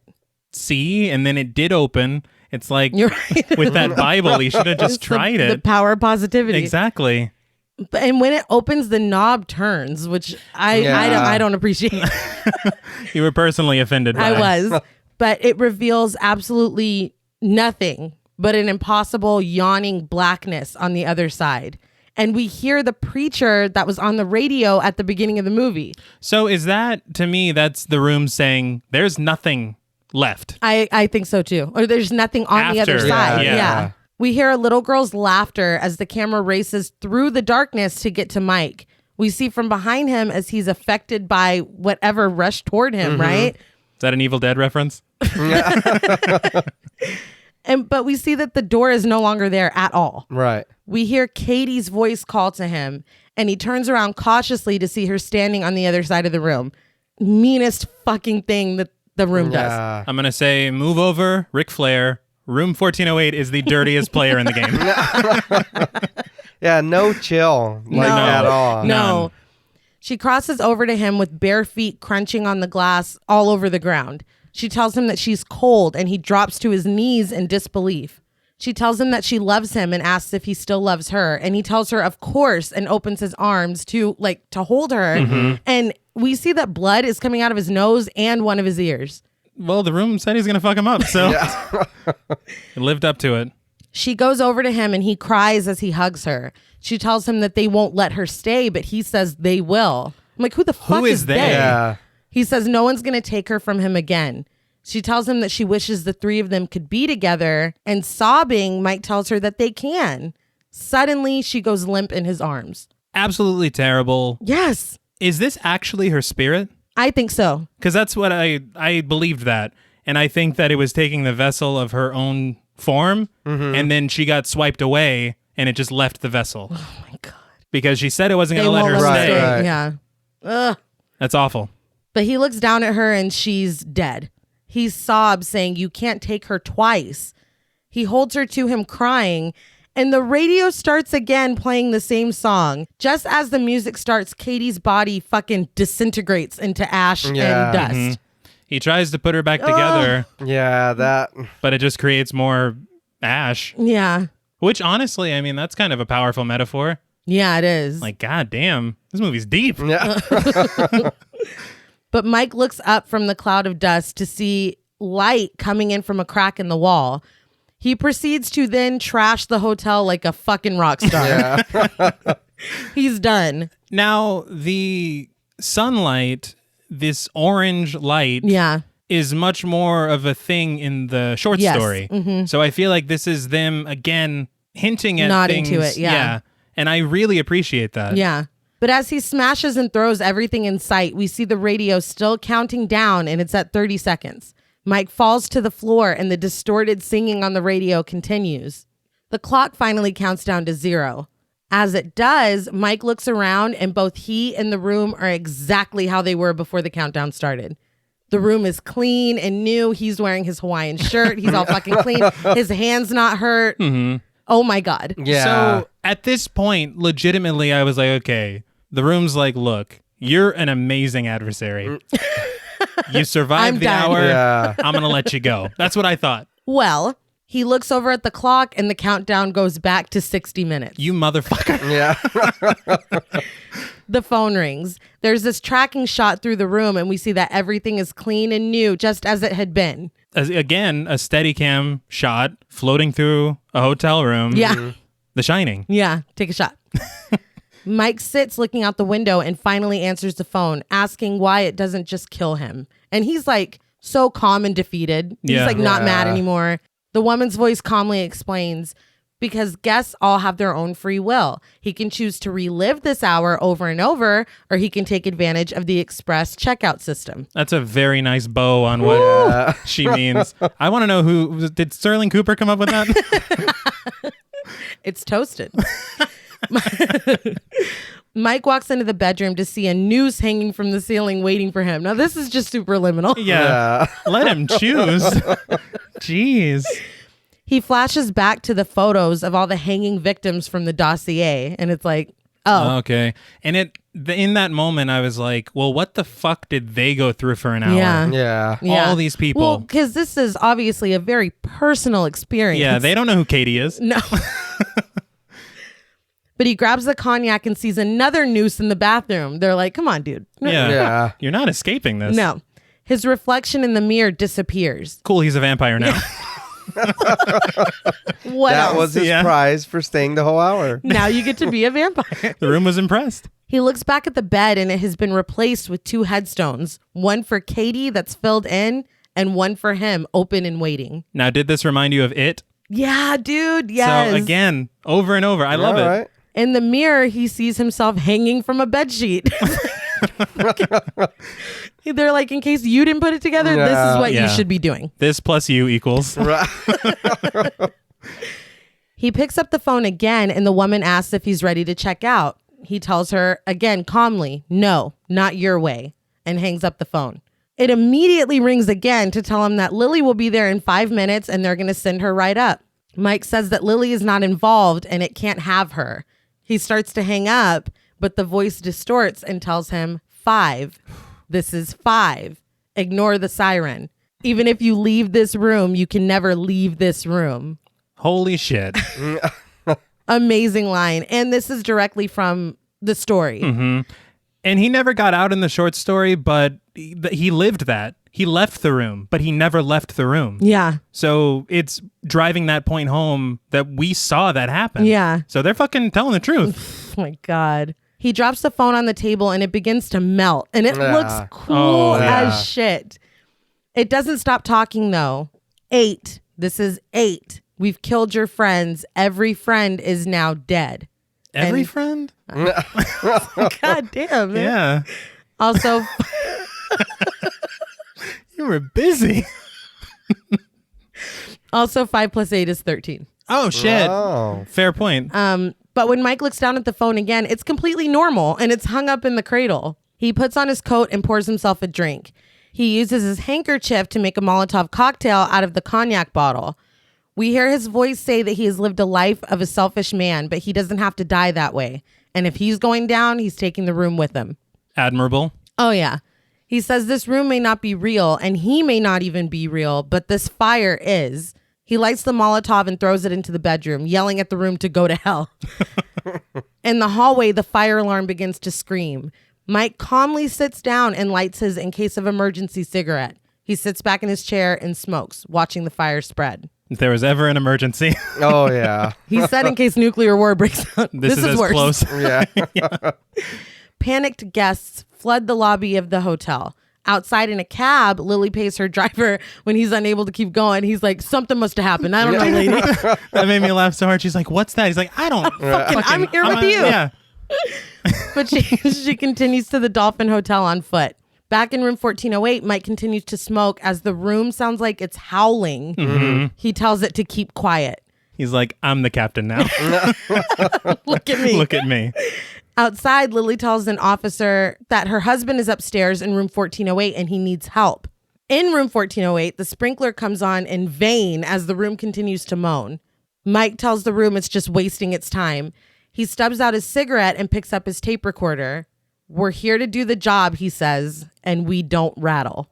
Good stuff. Oh yeah. I love a good reincorporated. Yeah. He continues to describe room 1408 as if he were writing about it in his book. He gives the Dolphin Hotel 10 skulls. And it earned every one of them. Before flinging an ashtray into the window. The fire explodes and Mike is knocked down. He's like, 10 skulls. That's one way to get somebody's attention. Yeah, it is. Outside, Lily looks up to see the fire exploding out of the windows of room 1408. Inside, the paintings on the walls melt and the room continues to be swallowed by the flames. Coughing as he crawls on the floor, Mike laughs crazily, telling the room never to kill more than it can eat. Fucking terrifying. Oh my God, man. You know, I looked that up because I'm like, what does that mean? Yeah. And all I found was stuff about, I guess there's a lot of rumors that wolves kill more than they can eat, but they don't do that. Wolves on the Connecticut Turnpike? Exactly. That's what I was thinking. Oh. As the room continues to burn, he hears Katie's voice telling him, Daddy, everyone dies. And this brings fresh, crazed laughter from him. Stephen King, I feel like that's a recurring theme. When people are scared out of their minds or losing their minds, they just laugh crazy. Yeah. And it gets me every time. Hey, well, that's what that maid did after she gouged her eyes out. Oh, yeah. It does not get less effective. No, she loved that joke. And in the story, Olin even says, I don't understand how someone laughing hysterically is worse than someone crying hysterically. And it is. But it fucking is. But finally, 2 firefighters break the door down and pull Mike into the hallway. He pulls one of the firemen down to him and tells him to not go in that room. When the fireman's like, I don't know what this guy's saying. Yeah. It's like, what did he say? Let's go in that room. I think he said go inside. Mike doubles down. It's evil. We see the number plate of room 1408 melt. Great shot. Yeah. Now in the story, he lights himself on fire. Mm-hmm. Accidentally. What the fuck? And they make a comment about the room not liking cooked meat. Which is equally terrifying. Yeah. And he's saved by some dude who was going to the ice machine. He throws ice on him. Yeah. Anyway. All right. Yeah. Though it is interesting because he tells that guy not to go into 1408 because it's haunted. It's haunted. Yeah. Evil is a much better line. Yeah. It is. Oh, yeah. But, and we'll talk more about this in a minute, but we flash to Olin sitting in a chair. Now, is this his office? Yes. Because the hotel's on fire, but. Well, just that floor. He's sitting in his chair drinking his expensive cognac, and he says, "Well done, Mr. Insland. Well done." Did you do this? Yeah. Like, I want to make it clear that I feel like Olin really did not want him to stay in that room. No. And that he's really scared of that room. But this scene right here, this little whatever this is, makes people think that Olin sent that postcard. Olin set the whole thing up as like a fucking wrestling match against Mike Insland in this corner. I don't think so. Yeah, I don't think so either. But why did y'all put this in here? It doesn't make any sense. They're like, we got to get Sammy Jackson. Exactly. We love this dude. We loved working with him. We want to see him one more time. And I liked seeing him one more time. I did too. But he should have said something else. Well, he's thankful that I guess he set the room on fire or something. You know, the other thing is that maybe it wasn't evil intentions. Maybe he knew that Mike Insland was the only person that could. I understand that. But if you're going on that belief, you have to accept that whole interaction of them in his office was is fake. bullshit. And I don't accept that. I don't like that. Yeah. Never mind. I don't accept that. But the room sent the postcard.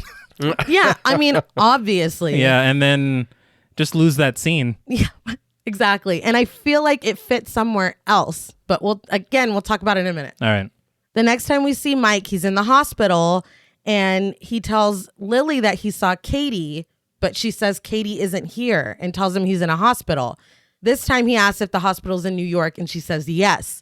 I wouldn't believe anything anymore, man. No. Yeah. That, again, even if you leave this room, you can never leave this room. Even if he's out for real, he's always going to wonder in the back of his mind, are they going to start ripping up this hospital?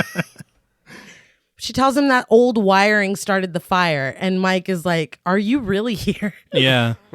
And so what, the room covered up its tracks? Because it was clearly... Yeah. It was like, we don't want you to get in trouble. Yeah. Okay. Arson is illegal in the state of New York, so... The next time we see them, they're moving into a new apartment together, and Mike is writing about room 1408. It's a nice apartment. Oh, it is. Those built-in bookshelves, are you kidding me? Yeah. But he says Lily saved his life and the dolphin is closed for now. His readers can believe whatever they want, but no more ghost stories from him. Lily comes in and comments that she's never seen him write that fast before. He tells her, it's easy. I already wrote this. And he did. Oh my God. He was sending it off when they fucked up that post office. He stands up with the aid of a cane, and Lily finds his box of belongings from room 1408 and asks him to let her throw them away because it's just bad memories. Mike tells her she can't throw away bad memories, but he just takes the tape recorder from the box and tells her she can throw the rest. He sits back down and sets the tape recorder in front of him. After some cynical musings, Katie's voice comes through the tape recorder, telling him that she loves him and asking if he still loves her. She says that she wishes the three of them could stay together, and Lily, in shock, drops the box that she's holding. Mike looks at her with an "I told you so" look as his voice sobs on the tape. Now, again, I made it clear we are covering the theatrical version. Mm-hmm. That was the theatrical ending. To me, the best ending. I agree. When she dropped the box, it gives me goosebumps. Every time. I don't know why. But because every time. That's her daughter's voice. Yeah. He went through it. Like he wasn't, because she's like, Lily's not here. Yeah. Like that. It wasn't like a psychotic break. He wasn't lying. No. The director's cut, and I guess this was the one that was widely released. What, I think on Blu-ray, right? Yeah. Had a completely different ending where Mike dies in the fire, and Sam and Lily are at his funeral, and Olin thinks it's appropriate to roll up on the funeral to give Lily Mike's stuff. Belongings? You just said it. And he's like, he did it. Like, the room's closed. And Sam's like, can you not? Like, can you leave her alone? A man died. He's like, hell yeah. Yeah. But pouring the cognac on his head. She says she doesn't want his stuff because she doesn't want to remember him that way. And Sam really doesn't let Olin explain further what Mike did because he's like, he didn't die in vain. Right. So Olin takes the stuff back to his car and he hears Mike talking to Katie on the tape. And then he sees a father and daughter playing in the cemetery, question mark. And when he looks in the back seat, fucking crispy ass Freddy Krueger Mike is back there. I'm not liking any of this. No. And then he's like, oh, because he got scared for a second. And then the father and son the father and daughter walk off together, and he's like, all right, Mike. And then we see Mike still stuck in room 1408. Yeah. And I guess Katie calls to him and he walks off and kind of disappears. I feel like if you were going to go with this ending, this is where well done, Mr. Insland, well done would have fit in. Because the room's finally closed now. Mm-hmm. Mike died, but he killed the room too. That's the only place that would have fit because it makes him look evil in the actual movie. Like he did all that, yes. But... And then the other one, I can't find anywhere to watch, but I guess it's Sam getting Mike's effects and him listening to the tape with Katie on it. I did read that part of that ending is Sam getting the manuscript that Mike mailed. Oh, see, okay, I like which that. Which is interesting. I just don't like this. Maybe it's because I enjoyed Mike Insland. Because you don't want him to die. I don't want him to die. And John Cusack's performance makes you actually give a shit about this dude. Yeah. I just feel like this is a much more cohesive ending. Mm-hmm. And I'm not one for, and they lived happily ever after. Yeah. But him and Lily went through this horrible grief, and they probably would have been together if not for that. Right. So they're back together, and now they have confirmation that there is something on the other side. Mm-hmm. And that some part of Katie is still here, is still going on. I just feel like it's a much stronger ending. Right. It depends on who you think is most deserving of some form of closure. I met Sam once. Yeah. I think it's Mike and Lily. I completely agree. So the theatrical ending wins. I don't think Olin needs that. The room's done. All Olin wanted was for nobody else to stay in that room, and he has it now. You got it, Chief. So but I just wanted to touch on those because I feel like maybe more people saw that Olin ending than saw the theatrical one. The theatrical one is the only one that I know. Yeah. You know? I was just surprised to know that they went with on the director's cut. That's what they... Yeah, I don't like that ending. I don't either. I did not like that. I'd rather have a weird, well done, Mr. Insland moment than have that ending. I don't like it. And Mike's alive. And Mike's alive. So now that we talked about that, I want to kind of, because as you guys were talking about it, so what if he's saying like, well done, you defeated the room instead of dying? Well, you lasted the hour, and then it's not. Well, you can tell it was, he threw the fucking cocktail and set the room on fire. It's an electrical fire because he's covering for him because he defeated the room. Olin's covering for him. Oh. Instead of getting him in trouble, instead of you the room. took care of you took care of my hotel, got rid of the problem. I'm going to take care of you. But that's really up to the fire department. Well, I know, but you don't need to investigate. Yeah, but open and shut case here. Yeah. I guess my issue is the placement of it because the hotel's still on fire right now. No, I know. But I'm just trying to make sense of it. No, I get it. But I have to ask. Of course. So, what did you guys think of 1408? I love it. Right. That's great. That's really, there's not much more. I know we'll get into it with our ratings and whatever, but this movie is a fucking wild ride. It really is fantastic. Yeah. And like you said, you give a shit about the character. Mm-hmm. Like you care. Yeah, he's a bit of a dick and whatever, but you still care. I feel like that's what makes him a real person. Or seem like a real person. No, yeah, I agree. Because he's pretty douchey and he's real cynical and smug, but I don't know. And there's something in his performance that you feel like there's in some way, on some level, he feels like, maybe I deserve this. Yeah. Yeah. And the fact that he comes out the other side of it, he's going to be a changed person. No, yeah. For sure. It's not a matter of these static characters. Like, he entered the room a dick. Yeah. But he's leaving a decent human being. Oh, yeah. But I loved it. Yeah. I think that, like I said previously, this is a make or break situation based on John Cusack's performance. 100%. And having that performance anchor this film, it makes it not only excellent as a film on its own, but the added element of it being such a faithful adaptation and not losing what was great about the story. Only building. Exactly. Yeah. Only improving on it. I love this movie. I totally agree. There are a couple of weird moments like I'm going to go get some cigarettes, okay? Yeah. That we talked about. And that whole Olin thing, I really do have issue with where they place that in the movie. But like I said up top, the majority of this film is a one-man show. Yeah. And oh, yeah. John Cusack delivers in every way that he could have. Mm-hmm. And then I forgot to mention, he goes through all the stages of grief in this room. Mm-hmm. Yes, yes. It's just so smart, and there's so much like in stuff if you're a Stephen King fan. Mm-hmm. And I really, really love this movie. No, yeah. And T, you had mentioned earlier that you were afraid going back that it wasn't going to be as good as you remembered. Mm-hmm. But it fucking holds up. Like, it holds up. It came out during that time where horror movies were just kind of being cranked out. Yeah. It holds up. It's phenomenal. It's still so great. And there's nothing that looks... And that's the other thing, is that the majority of this stuff was done practically. And you can tell. There's little to no CGI. Maybe the city behind him when he's on the ledge.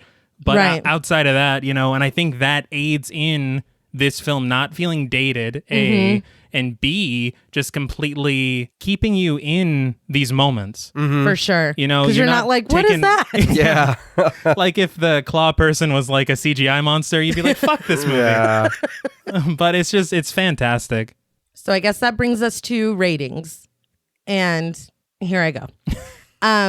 I've already said all the great things about this. It's not perfect, obviously, but I always loved that audiobook. It has a special place in my heart. Obviously, like I said, I'm at Blood and Smoke on fucking everything.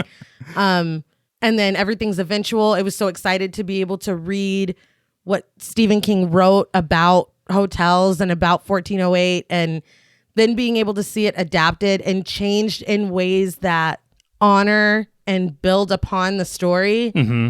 It's just like, what more can I ask for? You know what I mean? Right. But on a scale from 1 to 10 skulls on the shiver scale, I give 1408 9 out of 10 skulls on the shiver scale. And the floor is open. Yeah, this movie is fantastic. Like, I love this movie. And I feel like even if there was something in here that kind of dated it, it wouldn't matter because it's still a good movie to be like, shit, I'm going to watch that. That's true. I would definitely recommend this movie to anybody, and I would watch this again. I probably will watch it again just to watch it. Yeah. Mm-hmm. But man, like I said, it's a fucking ride. and I know we've said it again, but the performance this dude gives, like it is, and you're like 100% right. If he would have fucked this up, this movie would have been terrible. It would have ruined it. But the fucking talent on this dude to come in here and on his own bring every emotion, every fucking holy shit, I feel bad for him. Mm-hmm. Oh my God, are you really going to use this dude's daughter to fucking torture him again? Man. You're really going to, you know what I mean? It's like, son of a bitch. And every time he makes a face or a gesture or does something, you feel that shit. Mm-hmm. So I've got to go from 1 to 10 skulls on the shiver scale. I want to give 1408 also a 9. And this, you know, I know we talked about it earlier, but this is a movie that I feel like is timeless. It's fantastic. You know what I mean? Yeah, It's got problems, it's whatever, but I mean, fucking hell, like it's great. It is. And I know, again, you know, go back to it, but the fucking, like, everything, Sam Jackson, John Cusack, everything, I don't know what Monk's doing here, but, you know. But welcome. Yeah, but we appreciate it. Thank you for coming. Yes. But yeah, this movie's great. No, I agree with both of you. I feel like the addition of Katie and Lily was such a risk. Oh, yeah. Because you could very easily just be like, oh, this is just a screenwriter trying to add some emotional weight. Right. You know, the bare bones of this story and then whatever. But it leads to some very emotionally rewarding moments. Yes. That make the film work and really make it what it is. So, I mean, I'm not going to repeat myself a bunch, but again, John Cusack's performance, not enough can be said about what like he did here. We're going on and on, but he deserves more. Like, it's crazy. Because when you have the weight of an entire film on your shoulders, you know, and I gotta say, man, this one scene that he has with Samuel L. Jackson, one scene where he really gets to go one-on-one with another actor. Yeah. It's one of the best scenes in the whole film. Oh, yeah. Oh, yeah. And it's just two dudes talking in an office. Yep. It's fantastic. I would like this director to make more Stephen King adaptations. I would love that. If we could just hand it off to him and Mike Flanagan exclusively, I would love it. Only. But I digress. I'm going to say out of 1 to 10 skulls on the Shiver scale, I will be completing this hat trick, and I'm going to give 1408 9 out of 10 skulls on the Shiver scale. Ding, ding, ding, ding, ding. You did it. And you know what? I know there's other hotel things and this and that, but show me a better haunted hotel movie besides than The Shining. this. Yeah. Well, no, I know, but I mean, there's 3 people on The Shining and some more side characters, and just John Cusack here. Right. Yeah. Of course, Sam's there, and he's doing fantastic like he always does. When we see him. Right. Yeah. But fucking hell, dude. For you to bring up The Shining, I have to say this is probably, because The Shining's my favorite, even though it's the worst adaptation, but it's the greatest film. That's totally true. You know, and this is up there as one of the best adaptations of any Stephen King material, period. For sure. And which is good, because then that means we won't get a miniseries called 1408 that Stephen King is trying to fix what was wrong. Thank or whatever. God. Yeah. Well, that's all from us at Pod Mortem. What would you rate 1408, and what should we watch next? Let us know on Twitter at @ThePodMortem. Be sure to follow us on Instagram and like us on Facebook. Be sure to follow each of us on Twitter at Blood and Smoke, at RealStreeter84, and at TravisMWH. Please consider pledging to our Patreon and stay tuned until after the music for a special shout out to our Wendigo Getter patrons. And remember, disbelief can keep you grounded, but it won't keep you safe. Until next time.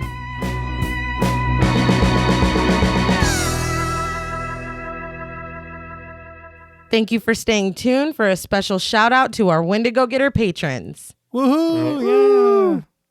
It's a party over here, you guys. Yeah, absolutely.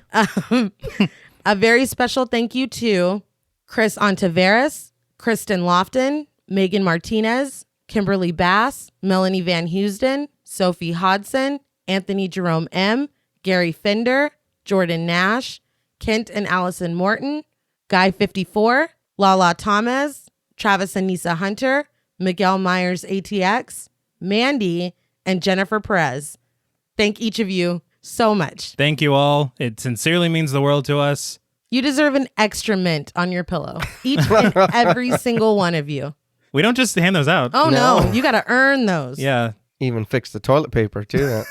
Fold it under. That's right. Full turn down service. I mean, you're welcome.